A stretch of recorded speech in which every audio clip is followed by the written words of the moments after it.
And you identify as a faux queen? Drag has evolved to a point where it's an art form and not something that's necessarily a man dressing up as a woman. Now it's just an art the way that theater is an art. So there doesn't need to be like different names unless you strongly identify with it. No, I see that point of view. I think it's unnecessary. Being a woman in that community, that very male community, do you feel different, or are you very much welcome in it? No, I think I got really lucky because San Francisco is such a welcoming community to faux queens. Like, the faux queen movement started here. It's really easy to be a faux queen in San Francisco, but as I've kind of increased in popularity, I've gotten a lot of emails and like messages from girls from around the country that want to start doing faux drag, but they live in very kind of like rural places where more conservative. It's very, very misogynistic in the gay club, and they are they ask me for advice, and like, I don't know how to help you because I haven't come across that sort of problem. But I say, like, if you come across that sort of thing, attempt to do it.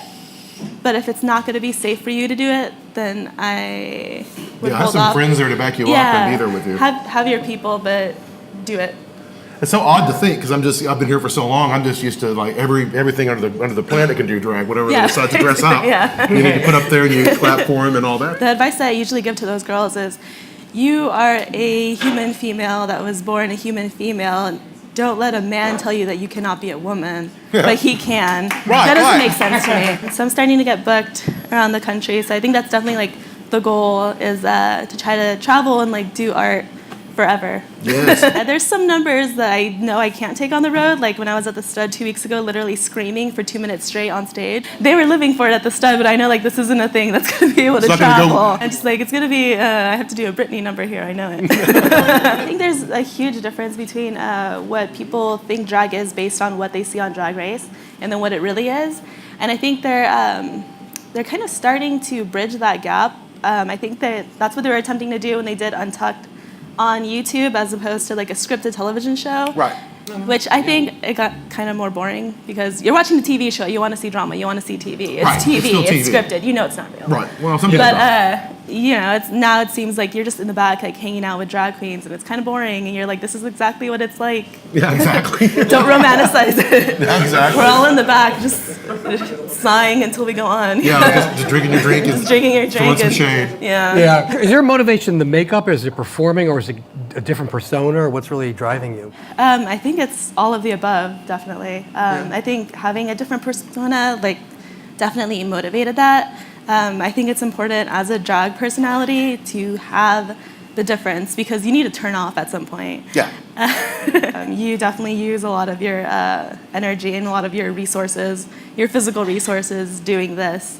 And you need your time to come down. You mean whenever you order a pizza, you're not going to come like that to the door to get your pizza? I have. Well, to me, when I'm in drag, when I look in the mirror, I'm seeing like a woman. I'm seeing somebody completely different. Are you seeing somebody completely different when you look in the mirror? I think it's when the eyelashes go on and I'm like, oh, now I'm an anime character. I'm not a human being. Your mannerisms and your movements change and everything. And your look is very happy and sad both. Did I get that right? Is that? Yeah, it's pretty much. It's pretty much my entire aesthetic is morbidly depressed and also extremely happy. There's really no in between. It's a bit of a bipolar drag. So your advice to yourself, look in the camera. Yes, go look at the camera. Into the tunnel Look back into the past. The little young girl. little Crème. You're going to be a drag queen. Don't go to college. Yeah, I like that. Don't waste the money. Don't waste the money. Keep the money. Move to San Francisco earlier. They want to keep us in debt. They want to keep us in debt. It's all a scam. All right. We want to thank you so much.